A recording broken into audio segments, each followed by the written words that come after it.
cetakan tahun berapa, saudara. Tapi di sini saya penasaran. Yesus digambarkan sebagai batu yang dibuang oleh AL, angkatan lulu, tukang bangunan. Ya, apa maksud dari gambaran itu? Jawabannya pakai data. Silakan. Waktu habis, Tad. Oke, silakan. Silakan Pak Bob. Silakan Pak Bob. Ya, shalom semuanya, selamat malam, selamat dini hari, Tuhan Yesus baik. Yang setuju rumah katakan amin ya. Ya, di pagi hari ini Pak Bom berdiskusi ditemani oleh Abang Oki, Ustadz Waifi dan Andar ya. Tadi kita melihat bahwa di dalam Alkitab kami Yesus berkata di dalam Yohanes 4 ayat 19 sampai selanjutnya, nyata bahwa engkau adalah seorang nabi. Yesus berkata, nenek moyang kami menyembah di atas gunung ini, tetapi kamu katakan Yerusalemlah tempat orang menyembah. Yesus berkata, percayalah kepadaku, hai perempuan, saatnya akan tiba bahwa kamu akan menyembah Bapa bukan di gunung ini, dan bukan juga di Yerusalem. Kamu menyembah apa yang tidak kamu kenal, kami menyembah apa yang kami kenal, sebab keselamatan datang dari bangsa Yahudi. Nah, jadi kita menyembah dalam Yohanes 4 ayat 24, menyembah Allah itu dalam roh dan kebenaran. Menyembah Allah dalam roh dan kebenaran.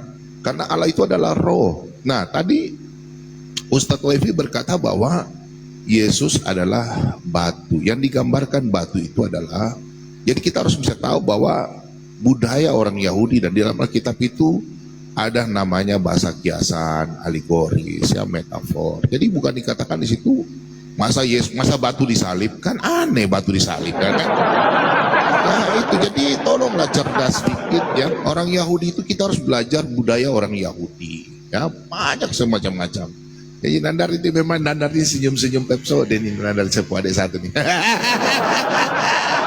Jadi orang Kristen itu nggak pernah menyembah batu menghadap kiri kanan. Kita menyembah dalam roh dan kebenaran. Kami memuji Tuhan. Kemudian masalah patung. Ya, patung itu ibaratnya seperti foto ya. Foto kalau kita kangen. Jadi patung itu bukan kami nyembah. Ya, atau patung Bunda Maria atau patung Yesus, kami bukan menyembah.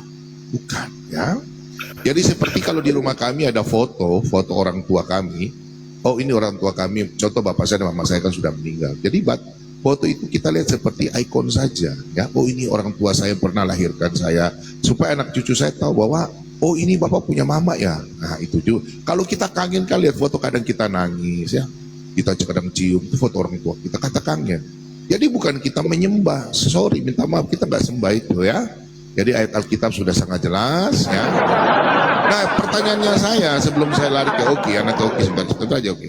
Pertanyaan saya pernah baca suatu hadis, nanti saya akan tunjukkan sebentar, bahwa Nabi Muhammad itu berbicara dengan batu. Nah di Mekah. Nah sebelum jadi Nabi, terus batu itu sekarang sudah ada di Mekah. Nabi bersabda bahwa batu ini saya pernah bicara dengan batu ini membuat salam. Nah kemudian yang saya mau tanya sama Nanda dan Ustadz Waifi, Nabi Muhammad kan sudah menjadi Nabi, tapi pertanyaan saya lanjut seperti sebelum Nabi Muhammad, orang tuanya itu menyembah apa? Karena saya ada baca dalam Al-Quran, kalian mengikuti mila Ibrahim, berarti sebelum Nabi Muhammad. Yang mana yang benar ini? Coba tolong jelaskan saya. Kalau memang mengikuti mila Ibrahim, berarti orang tua atau keluarga Nabi Muhammad atau bangsa Arab sudah menyembah bukan berhala, mengikuti mila Ibrahim. Tolong jelaskan sama saya. Silakan Oki aja. Oke teman-teman, terima kasih sebelumnya untuk Pak Bom. Shalom teman-teman semua. Selamat pagi ya Pak Ustadz Wapi. Selamat pagi Nandar ya. Ini sebenarnya tema saya dan Nandar. Karena tadi kepotong karena sesuatu dan lain hal, saya tidak mau lari dari arah pembicaraan. Ya, ketika saya bertanya dengan Nandar tadi, kalau di mana buktinya orang-orang yang menyembah ke arah Bait suci Salomo itu diartikan Nandar sebagai menyembah. Orang-orang yang sujud ke arah Bait suci Salomo itu diartikan Nandar sebagai menyembah. Yang menjadi pertanyaan saya, Nandar, saya tidak mau lari kemana-mana. Saya lebih bertanya ke Nandar dulu karena ini lawan diskusi saya tadi. Ketika kalian sujud ke arah Ka'bah, apakah itu bisa diartikan kalian menyembah sesuai dengan narasi Nandar? Karena ada orang-orang yang sujud ke Bait Salomo, yang di situ ada kerubim, diartikan Nandar sebagai menyembah. Nah sekarang saya balikan, apakah kalian sujud ke arah Ka'bah, Nandar? Karena seperti foto yang saya tunjukkan tadi, kalau kalian juga sujud ke arah Ka'bah, Yonatan, Nandar. Itu yang pertama. Ya, nah saya mau yang kedua juga. Ya, saya mau bertanya juga di dalam Musnad Ahmad 5346. Oke, Musnad Ahmad 5346. Saya tunjukkan dulu datanya sebentar ya. Ahmad 5346. Oke, masih ada waktu ya, hampir 3 menit lagi. Ini datanya Nandar. Ya, Musnad Ahmad 5346, isnadnya sahih. Saya bacakan ya teman-teman ya. Oke. Sebentar, bukan ini teman-teman. Ahmad bukan 5346 teman-teman, sebentar ya. 5364. Ya, sebentar. 5364 kebalik ya teman-teman ya, bukan 46. 64 Ahmad 5364. Oke. Isnadnya sahih ya, saya akan bacakan. Mencium rukun Yamani dan rukun Aswad akan menghapus dosa sehabis-habisnya. Yang jadi pertanyaan saya, kenapa di dalam Musnad Ahmad 5364 mencium rukun Yamani dan rukun Aswad itu kok bisa menghapus dosa sehabis-habisnya? Itu tertulis di dalam Musnad Ahmad 5364. Apa yang menjadi keajaibannya ketika mencium rukun Yamani dan rukun Aswad itu mampu menghapus dosa sehabis-habisnya? Ya, silakan Pak Bombom, kalau mau diambil Pak Bombom waktunya, silakan. Baik, makasih. Ya, di sini saya lanjut ya, seperti tadi yang saya sampaikan. Ya, kita buka, saya ikut Oke punya ini ya. Ya, kita buka di hadis Tirmizi 3557. Saya bisa kasih lihat di sini. Aduh, nggak bisa buka balik kamera ya. Oh, bisa. Nah, di sini ya. Di sini sahih hadis Tirmizi 3557. Saya hanya sambut dengan Oki punya itu, Musnad Ahmad. Di sini sesungguhnya di kota Mekah terdapat sebongkah batu yang pernah mengucapkan salam kepadaku pada malam hari di mana aku diutus. Nah, Nabi diutus.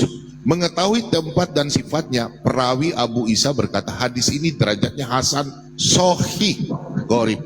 Jadi di sini katakan Nabi Muhammad mengatakan pernah batu di Ka'bah itu ada yang berbicara begitu. Nah, kemudian saya lanjutkan, Oki punya itu yang tadi, tolong Nandar dan Ustadz Wifi yang terkasih. Nabi Muhammad, sebelum Nabi Muhammad kan diutus ini bicara batu. Pertanyaan saya, sebelum Nabi Muhammad dan keluarganya, ya, mereka itu melakukan penyembahan kepada siapa? Sebelum, soalnya kalau saya tanya kalian bilang Mila Ibrahim. Nah, pertanyaan saya, tolong jelaskan. Oke, makasih.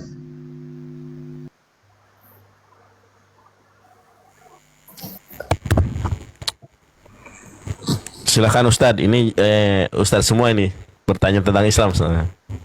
Silakan, tafadzol Ustadz.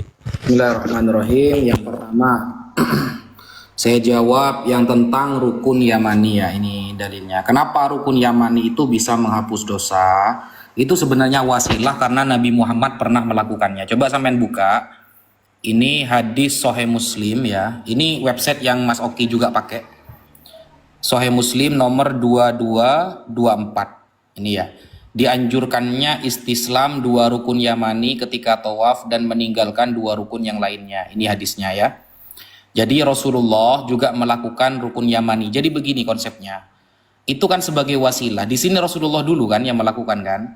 Jadi apapun yang pernah dilakukan Rasulullah lalu kita meniru, ya, itu bisa menjadi penghapus dosa loh. Kenapa? Karena di dalam hadis innal hasanat yudhibnas sayyiat. Pekerjaan-pekerjaan baik kita akan menghapus dosa-dosa kita. Wa innal sayyiat yudhibnal hasanat. Pekerjaan buruk kita bisa menghapus kebaikan kita. Itu hadisnya ada. Nah, ini ya. Jadi karena ikut Rasulullah. Itu sebagai wasilah. Ini hadisnya, saya jawab ini. Nah, kemudian tentang hadis yang dibawa oleh Pak Bombom, sebongkah batu.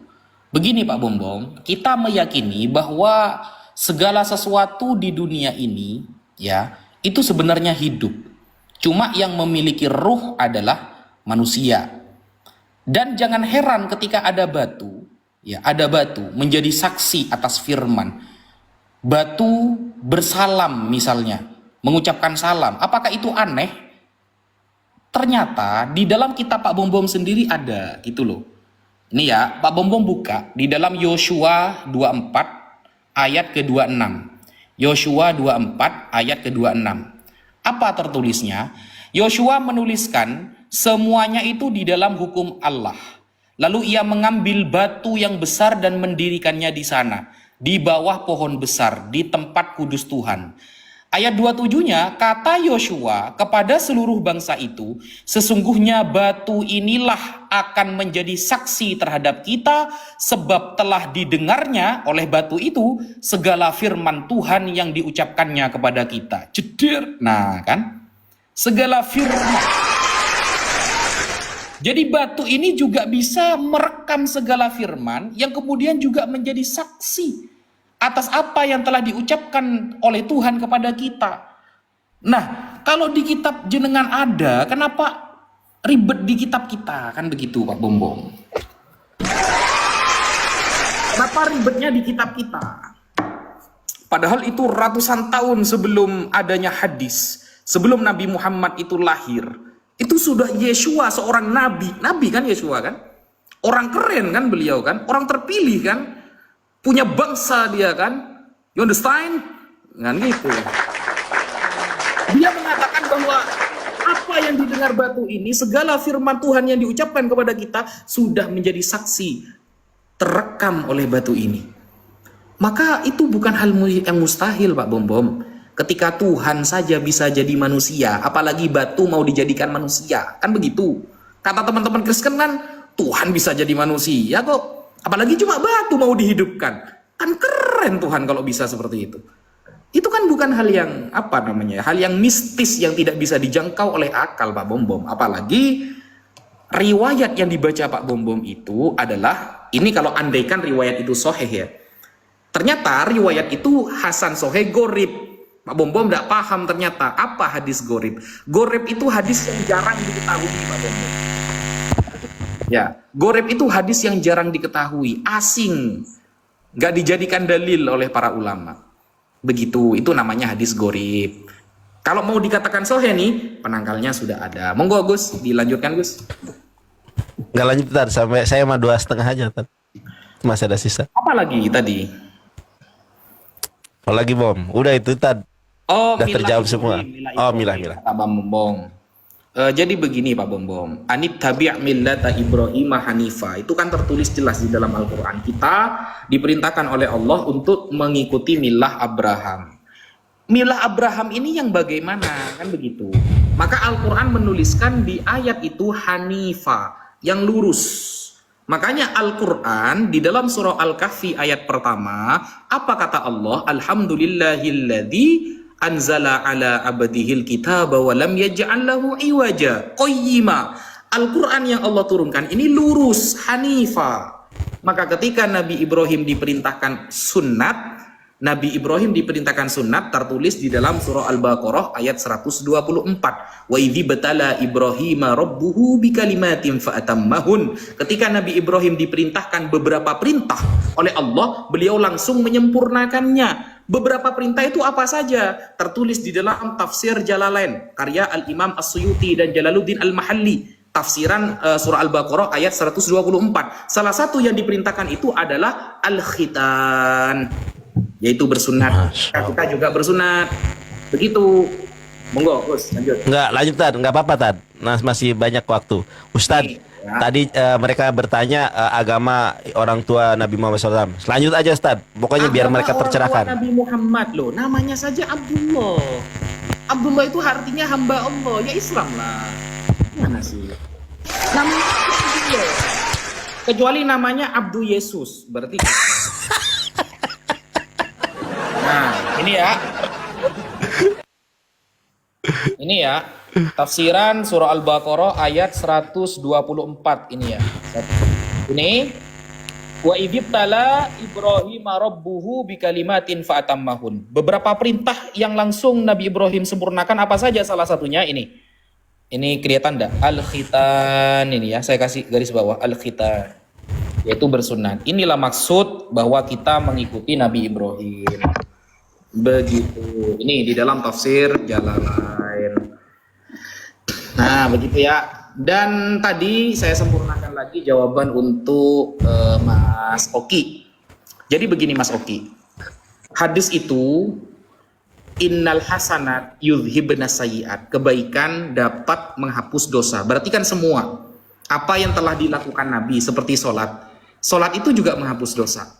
Seperti sholat sunnah, seperti bersedekah, itu kan hasanat, kebaikan. Itu juga bisa menghapus dosa. Jadi itu arahnya lebih ke wasilah. Makanya Sayyidina Umar mengatakan, antiya hajar la tadurru wa la tanfa. Kamu batu nggak bikin bahaya, nggak bikin manfaat. Lau anni ma ra'aitu Rasulullah yuqabbiluka ma qabbaltuki. Andaikan aku nggak ngelihat Rasulullah nyium kamu, ngapain aku nyium kamu? Berarti kan posisinya karena dilakukan Rasulullah, bukan karena esensi dari batunya. Jadi apapun yang dilakukan Rasulullah itu berdampak akan menghapus dosa dari diri kita. Karena hakikatnya yang dilakukan Rasulullah adalah wahyu dari Allah. Wa ma yantiqu 'anil hawa in huwa illa wahyun yuha. Tidaklah apa Masya Allah. yang Nabi itu semata. Kira-kira seperti itu yang bisa saya sampaikan. Luar biasa Ustadz Wapi ini memang maskot teman-teman. Tepuk tangan Ustadz Wapi. Tenang teman-teman, kita belum bertanya ini ya teman-teman, sabar ya. Kita belum bertanya Ustadz. Jangan lupa bertanya Ustadz. Oh iya. Iya Ustadz Wapi. Aduh, silakan. Ya. Iya, tadi sangat blunder ya, blunder sekali. Memang mereka ini nggak memahami kitab Yosua 24 ini ayat 26 sampai 27 ya. Di sini sampai mereka memframing batu merekam. Batu mana yang merekam? Emangnya CD pakai merekam? Mana aja ini.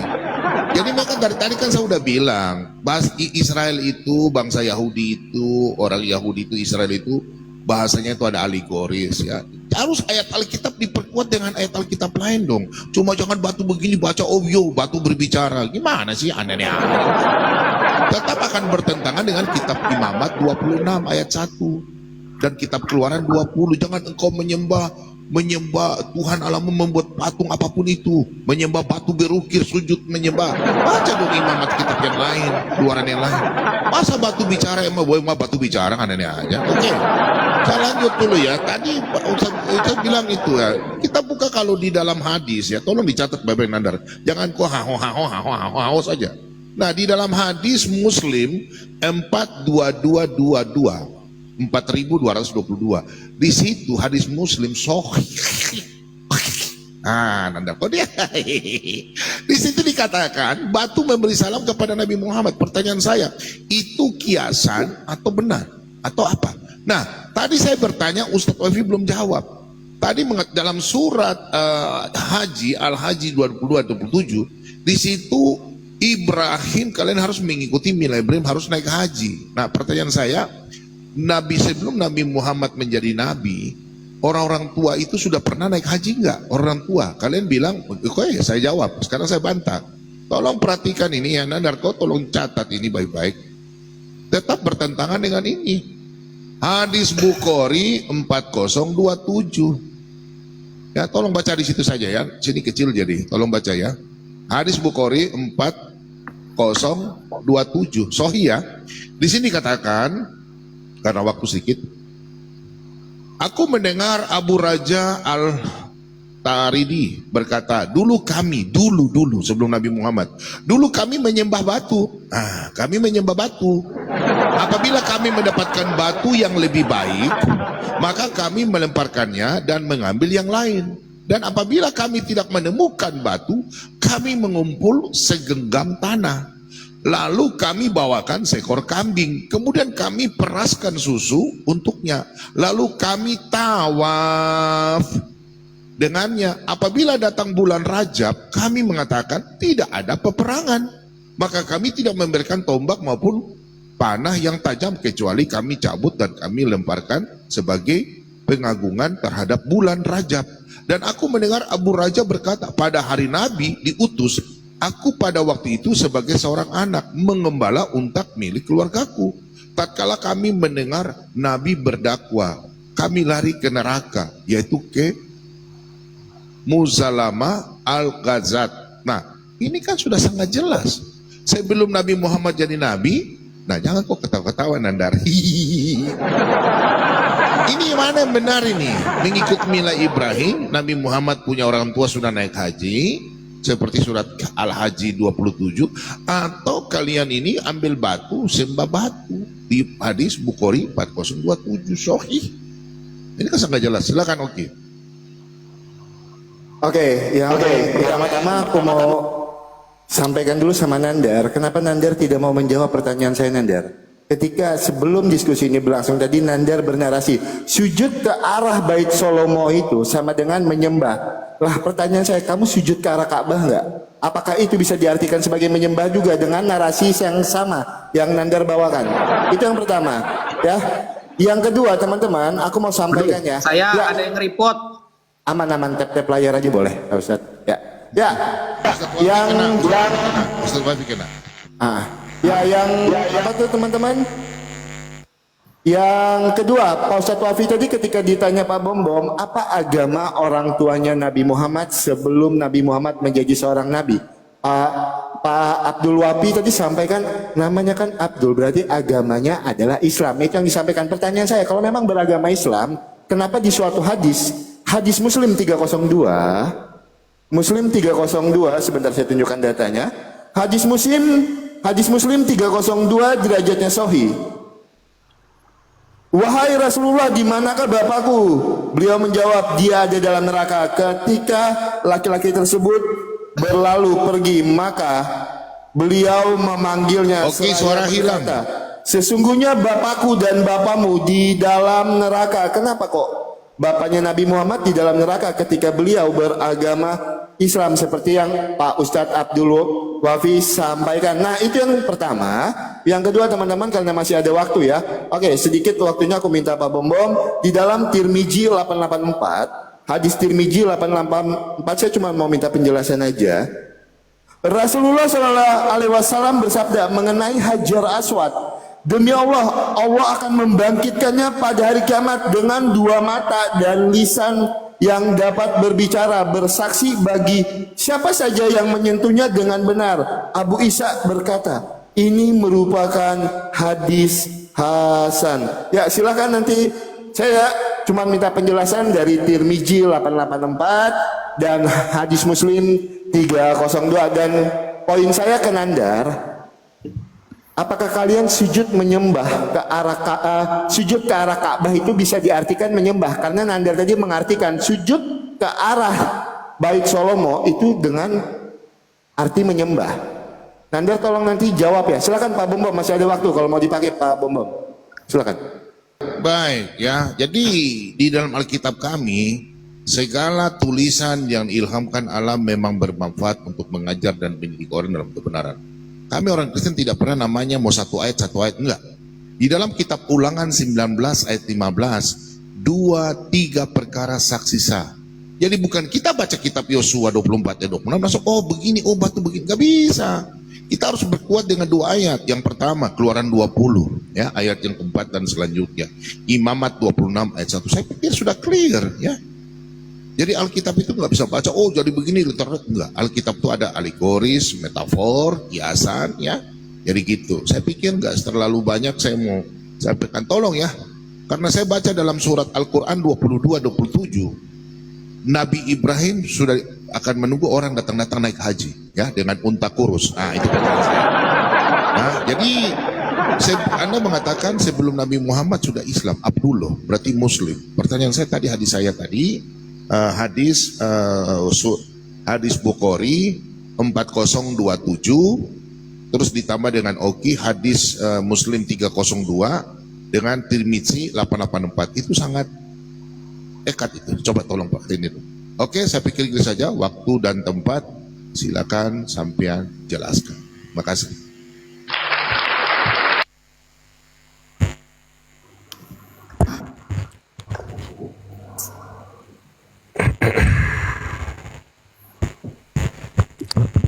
Tafadhol Ustaz. Oke, Bismillahirrahmanirrahim. Yang pertama saya ingin menjawab tentang hadis Bukhari dari Pak Bom nomor 4027. Coba ini perhatikan Pak ya. Baca hadis itu memang harus paham bahasa Arab biar tidak blunder. Ini Pak ya. Hadis itu Pak ya, hadis itu tidak melulu apa yang diucapkan Nabi. Coba perhatikan ini Pak. Ini saya langsung baca terjemahannya di bahasa Arabnya. Telah menceritakan kepada kami As-Salat bin Muhammad, dia berkata, aku mendengar Mahdi bin Maimun berkata, aku mendengar Abu Roja Al-Ataridi berkata. Jadi Abu Roja Al-Ataridi ini menceritakan pengalamannya waktu kecil. Dulu kami menyembah batu. Ini oknumnya yang cerita. Bukan ayah Nabi, bukan siapa-siapa. Ini yang bercerita. Masa kecil. Makanya di hadis ini ditutup ceritanya begini. Nih. Nah ini ya. Dan aku mendengar Abu Roja berkata. Cerita lagi nih Abu Roja setelah jadi gede. Pada hari Nabi Muhammad SAW diutus, nah beliau sudah gede nih. Ketika Nabi Muhammad sudah diutus, aku pada waktu itu sebagai seorang anak pengembala unta milik keluargaku. Kerjanya pengembala unta ketika Nabi diutus ketika itu. Tatkala kami mendengar Nabi Muhammad SAW, kami lari ke neraka, yaitu ke Musailamah Al-Kadzab. Musailamah Al-Kadzab adalah orang yang mengaku-ngaku Nabi yang akan diperangi oleh Nabi nanti ini. Dia yang mengaku-ngaku sebagai Nabi palsu. Jadi ini ceritanya Abu Roja, bukan Nabi, bukan ayahnya ini. Gitu loh kalau baca. Beda sama Yosua yang saya bawakan. Ini masa saya menframing ini ya.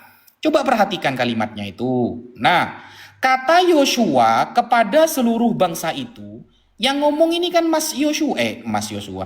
Nabi Yosua yang ngomong, karena beliau seorang nabi. Sesungguhnya batu inilah, kata Yosua. Sesungguhnya batu inilah akan menjadi saksi terhadap kita. Sebab ya, telah didengarnya nyanya batu ini, ya, segala firman Tuhan yang didengarkannya kepada kita. Batu bisa merekam firman Tuhan. Gitu loh. Yang ngomong Nabi Yosua yang ngomong. Bukan saya Pak Bom gitu loh. Yang batu ini yang ngomong. Kemudian hadis yang disampaikan oleh Mas Oki ya.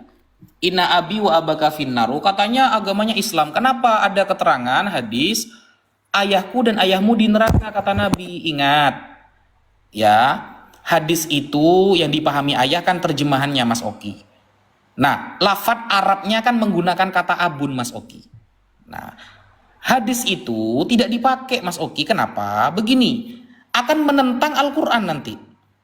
Kata al-ab ini bahasa Arabnya ayah ini al-ab. Ya'ti al-ab fil Quran ala arba'ati ma'anin. Kata abun itu punya 4 makna di dalam Quran. Tidak harus bermakna ayah. Gitu loh. Pertama, bisa bermakna orang tua. Yang kedua, bisa bermakna al-jad. Apa jad? Kakek. Seperti ungkapan Nabi Yusuf dalam Al-Quran ini ya. Wattaba'tu millata abai, dan aku mengikuti millah ayah-ayahku. Siapa? Ibrahim, Ishak, dan Yakub. Apakah ayahnya Ibrahim ini? Kan bukan, kakeknya kan. Ini tertulis dalam surah Yusuf ayat 38. Maksud Nabi itu adalah pamannya. Karena pamannya memang masuk neraka. Abu Jahal, Abu Lahab. Gitu. Nah, kalau yang dalilnya ada nggak di Al-Quran? Ada. Coba buka surah Al-Baqarah ayat 133. Idh qala li banihi ma ta'buduna min ba'di. Ketika Nabi Yakub berkata kepada anaknya, apa yang akan kalian sembah setelah aku mati? Qalu, anak-anak Nabi Yakub mengatakan, na'budu ilahaka wa ilaha abaika. Kami akan menyembah Tuhan yang engkau sembah dan Tuhan ayah-ayah kalian. Apakah abaun? Dari abun itu ayah, ternyata disebutkan Nabi Ismail. Nabi Ismail ini pamannya, tapi menggunakan kata abun gitu loh. A'mam, kan begitu. Nah, itu ya dalilnya ya. Apa lagi ya? Oh iya, biar sampean yang bertanya ada Gus. Saya nggak paham yang mau nanya apa ini. Baik, Ustadz, saya ya. Siap. Nah, ini saya bertanya sekarang. Terima kasih Ustadz atas ilmunya. Otot-otot diceramahi. Ustadz, saya bacakan di dalam Keluaran 20 nomor keempat. Jangan membuat bagimu patung yang menyerupai apapun yang ada di langit, di atas, atau yang ada di bumi, di bawah, atau yang ada di dalam air di bawah. Di dalam bahasa Ibraninya, lo ta'ase leha besel wehal temuna aser besamayim mimaal peaser baaret mitahat peaser bamayim mitahat laaret. Nah, di dalam ayat Keluaran 20 nomor keempat, jangan membuat bagimu patung. Oke, jadi jangan memfitnah, oke. Yang kita tadi bahas itu adalah mengenai patung di dalam perspektif Islam dan Kristen, bukan menyembah. Ini suka memframing. Di dalam Keluaran 20 ayat keempat, jangan membuat bagimu patung. Yang menjadi pertanyaan saya adalah, ternyata teman-teman lihat ini. Ya, ini saya tunjukkan nih. Saya tunjukkan Bang Oki nih. Nih.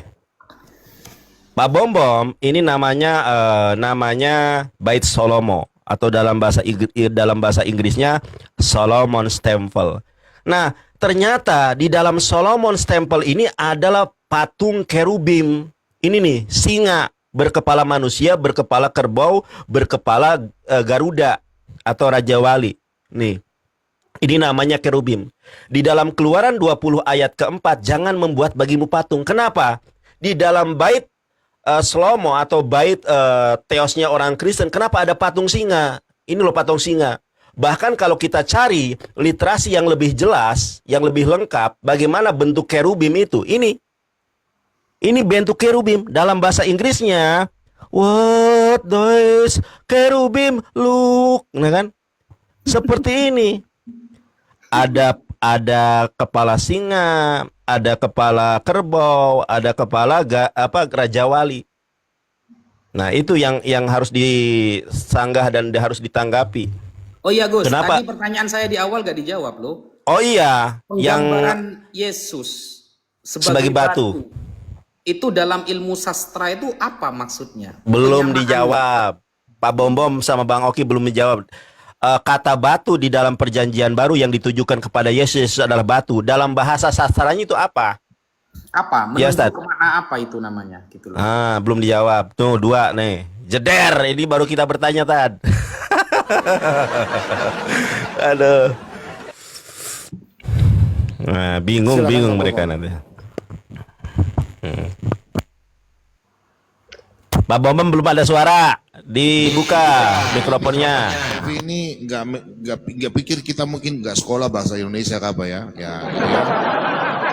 Jadi tadi dalam hadis Bukhari ya 40 ya 4027. Pertanyaan saya kan simpel, pertanyaan saya itu ya. Sebelum Nabi Muhammad diutus menjadi nabi, kalian mengatakan kalian mengikuti mila Ibrahim. Meskipun orang tuanya itu tidak jelas bilang Abdullah, itu kan cuma tafsir kalian saja. Bagaimana sih? Nah, buktinya ini sahabat Nabi ya. Di sini kan Anda mengatakan, ya kan di sini kan Anda mengatakan di sini kan namanya siapa ini? Abu Raja Al-Tari, Mahdi bin Mainum. Aku mendengar, di sini kan berkata, aku mendengar Abu Raja Al-Taridi nih. Kalian bilang Abdul, ini kan berarti kan sahabatnya Nabi. Entah itu apa. Tapi kan sebelum itu kan mereka menyembah batu, bikin tahu. Dia kan dia bersaksi. Berarti orang-orang tuanya Nabi juga begini melakukan ini. Kalau memang Anda mengatakan kalian ikut mila Ibrahim, mila itu artinya apa? Brit mila itu artinya apa dalam bahasa Arab itu kalian tahu itu. Kalian bilang sunat. Sedangkan dalam surat Al-Haji, pertanyaan saya, apakah ada bukti orang tuanya Nabi Muhammad sudah naik haji? Nah, kalau ikut mila Ibrahim. Terus nabi-nabi sebelum sudah naik haji. Tolonglah jelaskan nama kami juga baca, bisa baca. Di sini kan sudah jelas. Jangan bilang abu raja. Ini kan pertanyaan saya ini kan meluas sebenarnya. Cuma kami nggak mau bertanya luas-luas. Ya kalian sudah ngerti lah. Bukan anak kecil yang mau ditanya kan. Aneh-aneh aja. Ya, jadi tolonglah penjelasan itu di situ Nabi berbicara batu. Terus tadi ke Yosua, kalian kan tidak bisa memperkuat dengan ayat yang lain. Bila memang batu itu merekam, batu berbicara, Yosua bicara dengan batu, bilang batu itu. Kalian kan tidak bisa memperkuat. Ini kan bertentangan dengan tadi. Nandar juga potong-potong ayat. Aneh-aneh aja Nandar ini. Nandar, lu kalau baca Keluaran 20 ayat 4, jangan stop di situ saja. Baca dong ayat 5-nya. Gimana sih Nandar ini? Keluaran 20 ayat 4 di sini. Jangan membuat bagimu patung dan menyerupai apapun yang ada di langit di atas atau yang ada di bumi di bawah atau yang ada di dalam air yang bawah bumi. Ayat 5 lu nggak baca. Lu kenapa nggak baca ayat 5? Potong-potong lu. Jangan sujud. Di situ bilang jangan sama Kang. Jangan sujud Nandar. Jangan sujud menyembah kepadanya. Orang Kristen tidak menyembah sujud. Kalian yang sujud ke Ka'bah cium batu. Aja lu. Jangan sujud menyembah kepadanya atau beribadah kepadanya sebab aku Tuhan Allahmu adalah Allah yang cemburu dan membalaskan kesalahan bapa kepada anaknya, kepada keturunan yang ketiga dan keempat dari orang yang membenci. Kau baca dalam kitab Imamat 26 ayat 1. Nih Tuhan berfirman nih, jangan kamu membuat berhala bagimu dan patung atau tugu berhala jangan kamu dirikan bagimu juga batu berukir. Batu berukir jangan kamu tempatkan di negerimu untuk sujud menyembah kepadanya sebab akulah Tuhan Allahmu. Itu Nandar. Sejak kapan kami orang Kristen bikin patung Tuhan Yesus terus kita sujud om kali hom ada Nandar. Mana sih Nandar? Oke lanjut oke. Pertanyaan saya ingat ya, siapa yang sudah naik haji itu? Oke teman-teman, inilah Nandar, inilah standar gandanya Nandar. Ketika Nandar membawa tema ini, Nandar, semua narasi itu kalau berdiskusi saya tidak pernah tidak mencatat Nandar. Ini narasi Nandar yang Nandar tipu-tipu dengan saya. Ya, jangan jadi fitnahan. Ini narasimu Nandar. Sujud menyembah ke bait Salomo diartikan menyembah. Ini narasimu Nandar. Ini narasimu, ya. Tapi nggak apa-apa kalau Nandar tidak mengakui narasinya. Nanti silahkan cek di YouTube ya teman-teman ya. Silahkan cek di YouTube aja. Itu. Nah, jadi ketika Nandar ingin mengatakan kalau kami menyembah berhala karena ada kerubim di Bait Salomo, Nandar mengartikan sujud itu sebagai arti menyembah. Tetapi ketika kita samakan kalian sujud ke Ka'bah, kalian tidak mau dibilang menyembah. Itu standar ganda. Saya boleh sampaikan, itu standar ganda dan Nandar tidak mengakui bahasanya. Itulah. Karena apa standar ganda? Ketika orang sujud menyembah ke kerubim diartikan menyembah, tapi kalian sujud ke Ka'bah tidak mau diartikan menyembah. Saya kan cuma menggunakan narasi Nandar yang saya balikan ke iman Nandar sendiri. Ya, itu yang pertama teman-teman. Terus saya mau ini ya, saya mau tanggapi Pak Ustadz Wafi. Oke, ketika Pak Ustadz Wafi tadi bilang di dalam Sahih Muslim 302 itu bukan ayahnya tetapi pamannya. Oke, saya akui mungkin Pak Ustadz Wafi lebih paham Arabnya ya dibandingkan saya. Saya masih belajar untuk bahasa Arabnya dan saya juga tidak paham seperti Pak Ustadz Wafi memahami bahasa Arabnya. Oke, kita anggap di situ pamannya ya. Kita anggap di situ pamannya yang Pak Ustadz sampaikan tidak apa-apa. Tapi saya juga bisa tunjukkan Pak. Kalau ibu Nabi Muhammad aja itu juga tidak masuk surga Pak. Ibunya Nabi Muhammad itu juga tidak masuk surga. Saya bisa tunjukkan di dalam Sahih Muslim 1621. Sebentar ya. 1621. Sebentar teman-teman, masih ada waktu ya. Saya cuma bacakan yang Sahih Muslim 1621 karena setelah ini ada data yang harus saya tunjukkan. Sahih Muslim 1621. Aku mau izin kepada Robku untuk memohon ampun bagi ibuku tetapi tidak diperkenankan. Kemudian aku meminta izin menziarahi kuburnya, maka diperkenankan. Ketika Nabi Muhammad meminta izin untuk memohon ampun bagi ibunya, itu tidak diperkenankan, Pak. Ya, itu yang pertama. Dan yang kedua, saya mau tanya, yang mengajarkan sebelum Nabi Muhammad menjadi seorang nabi itu, apakah ajaran masalah tawaf mutar-mutar Ka'bah itu udah ada? Atau baru ada setelah Nabi Muhammad menjadi seorang nabi? Poin pertanyaan saya, siapa yang mengajarkan tawaf mutar-mutar Ka'bah itu dan sujud di depan Ka'bah? Yang mengajarkan ya. Yang saya tanya, siapa yang menciptakan atau mengajarkan tawaf mutar-mutar Ka'bah atau sujud di depan Ka'bah? Saya minta data dan dalilnya. Yang mengajarkan tawaf mutar-mutar Ka'bah dan sujud di depan Ka'bah itu siapa yang mengajarkan atau menciptakannya? Silakan Pak Bom Bom, kalau mau diambil masih ada 1 menit Pak Bom Bom. Ya, itu kan sudah lanjutkan aja kan di dalam hadis Bukhari 4027. Disitulah lalu kami tawaf, putar susu, keliling batu, tawaf dengannya apabila datang bulan Rajab. Kami mengatakan tidak ada peperangan. Nah di sini kan sudah jelas ada kata tawaf. Tolonglah baca hadis itu baik-baiklah. Ya, di sini kan sudah sangat jelas. Kalau memang orang tuanya Nabi itu mengikuti mila Ibrahim, kenapa seperti yang Oki tadi sampaikan hadisnya bahwa orang tua Nabi itu ada di neraka? Itu tadi, betul nggak Oki? Ya kan? Nah itu pertanyaannya kami. Betul. Itu coba tolong fokus pertanyaan kami lah. Nah tadi saya lanjut yang Pak Ustadz bilang masalah batu ya. Di situ kan saya udah bilang tadi ya. Itu kan simbolis ya. Simbolis dalam Mazmur 118 ayat 22, Kisah Rasul 4 ayat ke-11, batu penjuru itu melambangkan kekuatan, stabilitas, dan dasar yang kokoh dalam konteks kekristenan. Yesus sebagai batu penjuru memberikan perlindungan, keselamatan, dan kepastian bagi orang percaya. Ini kan sastranya istilahnya kan kalian maksud batu bahasa kiasan. Emangnya Yesus batu? Yesus itu manusia. Masa batu disalib? Waktu habis. Oke. Di mute si Oki diam aja waktu habis dia. Silakan Ustazi. Inilah susahnya ya. Giliran bertanya ke Islam tajam banget. Dan selalu kita tampilkan data. Tapi giliran pertanyaan saya nggak ada satupun data yang ditampilkan. Ketika saya mengatakan bahwa Yesus adalah batu penjuru yang dibuang oleh tukang bangunan, lalu mengatakan iya maksudnya itu Yesus ini melindungi begini-begini, nggak ada tampilan data sama sekali. Sedangkan kita tadi pakai kitab ini, pakai kitab tafsir, pakai kitab hadis, semuanya saya tampilkan. Kalau cuma seperti itu siapa yang nggak bisa? Gitu loh. Siapa nggak bisa kalau cuma ilmu sastra itu saya belajarnya 2 tahun loh. Sastra bahasa Arab. Bukan sastra bahasa Indonesia, bukan. Sastra bahasa Arab. Saya belajarnya 2 tahun. Namanya ilmu balaghah. Makanya saya siap ketika Anda bertanya kepada saya ada kitabnya di belakang. Kalau cuma dikatakan, yo Yesus ini kiasan begini-begini. Siapa yang nggak bisa kalau cuma ngomong kayak gitu. Saya pun undangan ceramah sekarang temanya kayak gitu bisa. Bisa, kalau cuma seperti itu. Gak ada di dalam pendapat siapa, pakar siapa yang mengatakan. Kan begitu seharusnya. Ada yang ditampilkan lah. Saya dari tadi sibuk mencarikan jenengan data. Sehingga hadis itu benar-benar dipahami secara maksimal Pak Bombong.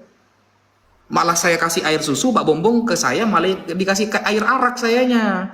Gak ada data pun yang ditampilkan Pak Bombong. Gitu loh.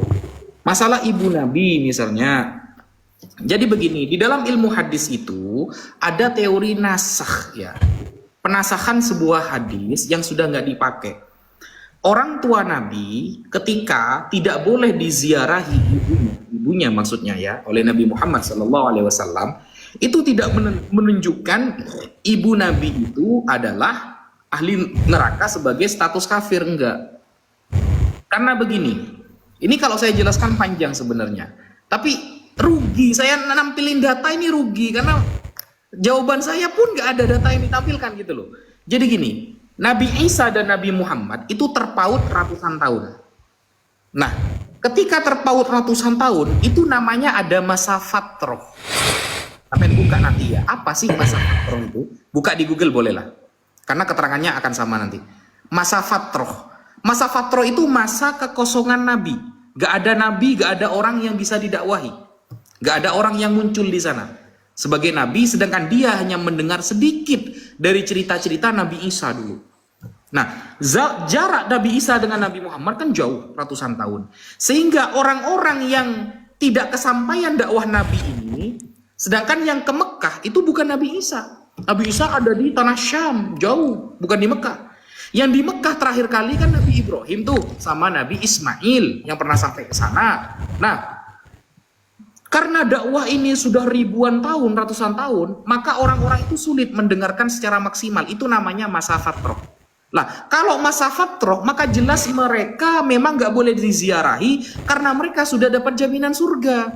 Ziarah itu mau dimintain ampunan doa kan, ampunan dosa, dosa ibu saya, ya Allah ampunilah dosanya, saya datang ke makamnya.